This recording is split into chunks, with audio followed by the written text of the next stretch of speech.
Tapi kalian pernah tahu nggak, kalau kita menggunakan idealisme sebagai satu standar mutlak, kita bisa jatuh ke dalam situasi yang namanya nirvana fallacy.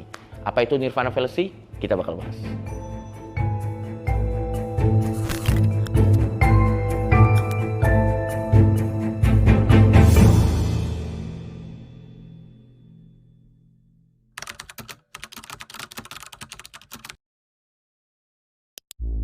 Apa itu nirvana fallacy? Nirvana fallacy itu adalah sebuah keadaan di mana kita punya kekeliruan berpikir, di mana kita menolak sebuah solusi karena kita menganggap solusi tersebut tidak sempurna.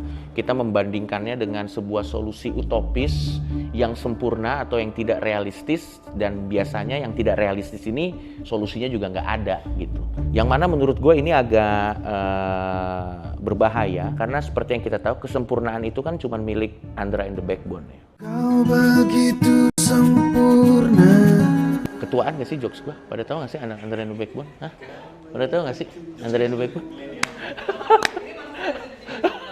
Dan menurut gue ini bahaya banget ya teman-teman. Karena apa? Karena ini membuat masalah yang seharusnya tadinya tidak ada, jadi ada. Yang tadinya niat kita itu ingin mengadakan solusi, tapi yang ada malah masalah! Itulah bahayanya nirvana fallacy. Kenapa? Karena ya balik lagi ke definisi yang gue bilang di awal. Karena kita ngotot ke sebuah solusi utopis yang sebenarnya solusinya nggak ada. Jadi akhirnya kita selalu menilai solusi yang diberikan itu dengan standar yang tidak adil, teman-teman. Jadi ada sebuah solusi yang dikeluarkan, kita pakai standar kesempurnaan yang sebenarnya ini juga nggak ada.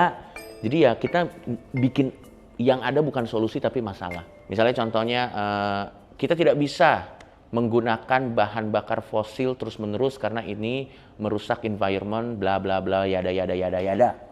Dan akhirnya solusi yang muncul adalah, oke, kita pakai mobil tenaga listrik. Nah, tapi akhirnya ada orang nih yang tiba-tiba datang. Tapi mobil tenaga listrik itu kan baterainya pakai batu bara.